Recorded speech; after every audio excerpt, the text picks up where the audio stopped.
जनता को अब मूर्ख बना के वोट लेना चाहते हैं।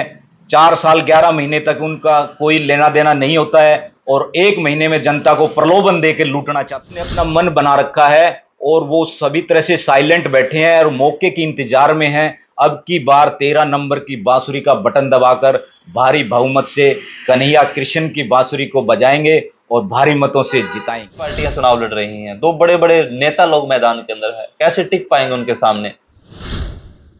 दोस्तों नमस्कार, फिलहाल लोहारू हलके के अंदर मौजूद हैं और चुनावी सियासत इतनी जबरदस्त हो चुकी है। ये जो हलका रहा है, इस हलके की एक बड़ी बात रही है कि यहाँ जाट बाहुल्य होने की वजह से यहाँ के नेता जो होते हैं, चाहे वो किसी पार्टी से हो, चाहे वो निर्दलीय प्रत्याशी हो, वो यही सोचते हैं कि मैं जाट बाहुल्य क्षेत्र से आता हूं तो कोई जाट कैंडिडेट ही इस क्षेत्र के अंदर जो है वो चुनाव प्रतिनिधित्व कर सकता है। लेकिन आज हमारे साथ एक शख्सियत मौजूद है, उन्होंने सोचा कि क्यों ना 35 बिरादरी से एक व्यक्ति नहीं आ सकता है, एक व्यक्ति या फिर एक बिरादरी का व्यक्ति हमेशा से यहां से इलेक्शन के अंदर जो है वो चुनाव जीतता आया है। और अब की बार की बात करें तो 13 उम्मीदवार मैदान में हैं, जिसमें 12 जो उम्मीदवार हैं वो एक ही जाति से हैं, लेकिन एक उम्मीदवार है वो उन जातियों से हटके है और उन्होंने सोचा कि सिर्फ जाति के आधार पर चुनाव जीता नहीं जा सकता है। मुद्दे अलग होते हैं, अगर मुद्दे जनता के बीच के मुद्दे हों तो कोई भी व्यक्ति किसी बिरादरी से हो वो जीत सकता है। तो हमारे साथ सज्जन भारद्वाज जी मौजूद हैं, जो निर्दलीय प्रत्याशी के तौर पर टाल ठोक रहे हैं और उन बड़े बड़े नेताओं की नींद हराम करने वाले हैं। तो सबसे पहले स्वागत है सर हमारा चैनल के अंदर। आपके सजग संसार चैनल का मैं हार्दिक स्वागत करता हूं रोहित जी, और सभी आपके दर्शकों का मैं बहुत बहुत धन्यवाद करता हूं। जी सज्जन जी, बहुत सारे नेता हैं, उनको चाहिए 36 बिरादरी का साथ, लेकिन मैंने आपका कंप्लेंट देखा, आपकी चुनावी यात्रा का जो रथ आपने लगा रखा है वो देखा मैंने, आपने उसमें लगा रखा है कि एक मौका 35 बिरादरी को।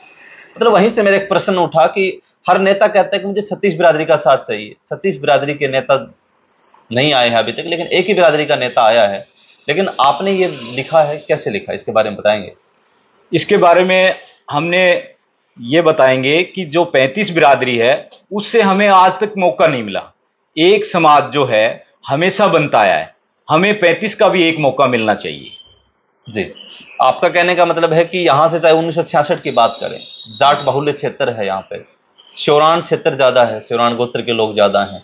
इसी वजह से अब तक अगर 14 विधायक बने हैं तो उसमें से 12 विधायक जो है वो श्योराण गोत्र से बने हैं। 14 के 14 विधायक जो हैं वो जाट कहें, हम चाहे जातिगत की बात करें तो वो नेता बने हैं। चाहे हम 35 बिरादरी और बस्ती हैं, किसी व्यक्ति ने आज तक हिम्मत नहीं की। आपने कैसे हिम्मत की? बड़ी बड़ी पार्टियां हैं सामने, बड़े बड़े नेता हैं, 2 राष्ट्रीय पार्टियां चुनाव लड़ रही हैं, 2 बड़े बड़े नेता लोग मैदान के अंदर है, कैसे टिक पाएंगे उनके सामने? आज तक किसी ने नहीं सोचा। देखिए, 35 बिरादरी को जो इंसाफ चाहिए, अब की बार ये इंसानियत की लड़ाई है और इसमें 35 बिरादरी को इंसाफ मिलेगा, ताकि 35 बिरादरी से भी आए, ताकि समाज में एक अच्छा संदेश जाए और हर तरह से 35 समाज को एक सम्मान की दृष्टि से सबको अपना हक मिल सके।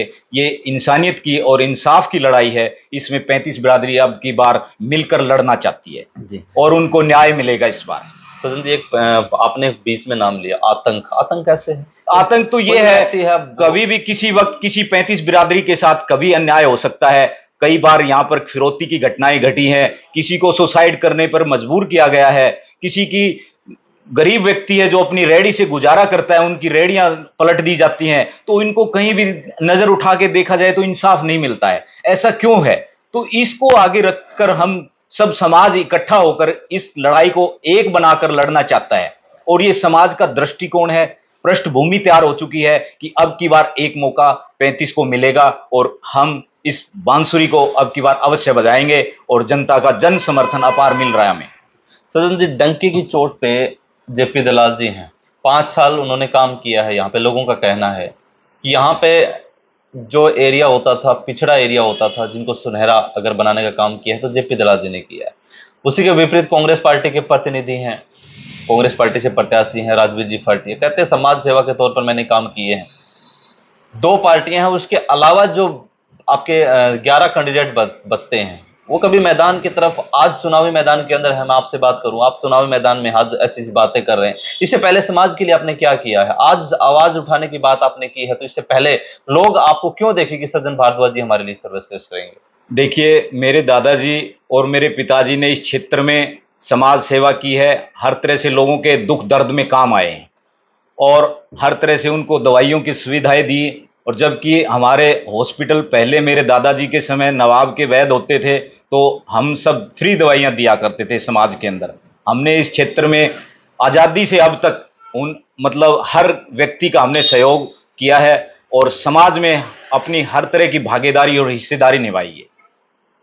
जनता के बीच जा रहे हैं, जनता के बीच में जनता जा की रहे हैं। नस कैसे टटोल रहे हैं? क्या जनता की मुख्य समस्याएं रही हैं जो आज तक नहीं उठ पाई? आज जनता के बीच में धरातल पर कुछ नहीं हो रहा है। कांग्रेस बीजेपी के जो व्यक्ति हैं वो अपना कोई भी ऐसा कोई धरातल पर कोई काम नहीं कर रहे हैं, जो कि जनता को अब मूर्ख बना के वोट लेना चाहते हैं। 4 साल 11 महीने तक उनका कोई लेना देना नहीं होता है और 1 महीने में जनता को प्रलोभन दे के लूटना चाहते हैं। ऐसे लुटेरों को, ऐसे लोगों को जनता अब की बार स्वीकार नहीं करेगी। कांग्रेस बीजेपी की बात आपने की, हो सकता है ये जनता आपके ऊपर मेहरबानी कर ले, आपको विधायक बना दे, तो आप भी तो उसी कांग्रेस बीजेपी के अंदर जाके अपनी आवाज उठाने का काम करेंगे? नहीं, मैं जनता का जन समर्थन के साथ कमेटी में मीटिंग करूंगा और जनता जिसको स्वीकार करेगी उस पार्टी को हम समर्थन देंगे। हो सकता है पार्टी कांग्रेस हो, नहीं, वो पार्टी कांग्रेस हो सकता है होगी, वो पार्टी बीजेपी हो। हम उनसे ये बात करेंगे।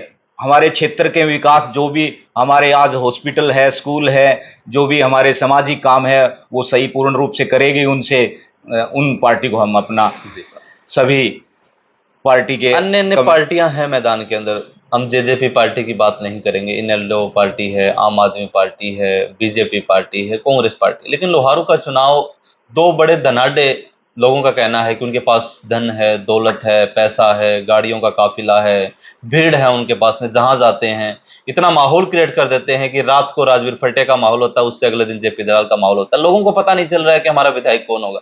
उस पाले के अंदर आप अपनी गेंद कैसे फेंक पाएंगे और कैसे जीत पाएंगे उस चीज को? देखिए, इन लोगों के पास भाड़े की भीड़ है और ये लोग भाड़े की भीड़ की बदौलत इनका लूटा हुआ जनता का पैसा इनकी जेबें भर रखी है और वो जनता पे चंद पैसा लुटाकर फिर से इनको लूटने की साजिश रच रहे हैं। ये इनकी साजिशें अब की बार धराशायी हो जाएगी और जनता इनको दोनों को नकार चुकी है। भाड़े की भीड़ कैसे कह सकते हैं? भाड़े की भीड़ जनता को लोक लुभावने सपने दिखाकर उन पे पैसा लुटाकर, जो लूटा हुआ इनके पास जो पैसा धनबल है उसके बल पर जनता को फिर से लूटना चाहते हैं, चंद पैसा लुटा करके। 35 बिरादरी का मौका मांग रहे हैं आप, कैसा समर्थन मिला? लोगों के बीच डाल रहे हैं, क्या ये चीज लोग समझ पा रहे हैं? बिल्कुल, इस बार 35 ने अपना मन बना रखा है और वो सभी तरह से साइलेंट बैठे हैं और मौके की इंतजार में हैं। अब की बार 13 नंबर की बांसुरी का बटन दबाकर भारी बहुमत से कन्हैया कृष्ण की बांसुरी को बजाएंगे और भारी मतों से जिताएंगे। ये सज्जन भारद्वाज जी के बोल हैं, ये जनता के बोल हैं? नहीं, ये जनता की बोल है, ये जनता का आशीर्वाद मुझ पर है और इस बार मुझे आशीर्वाद देगी और जनता ने अपना पूर्णतः मन बना लिया है।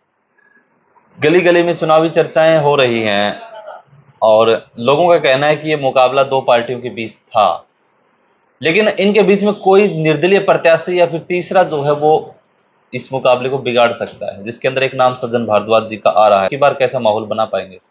अब की बार जनता से पहले उनसे बातें की गई है, कमेटी बुलाई गई है और जनता से विश्वास जीता है और उसके बाद जन समर्थन के साथ मैंने ये पर्चा भरा है और इसमें जनता की जीत होगी इस बार। तो ये सज्जन भारद्वाज जी, आपका हमारे चैनल में आने के लिए बहुत बहुत धन्यवाद। तो वही अगले वीडियो में बहुत जल्दी मिलेंगे, तब तक के लिए धन्यवाद, शुक्रिया, जय हिंद, जय भारत।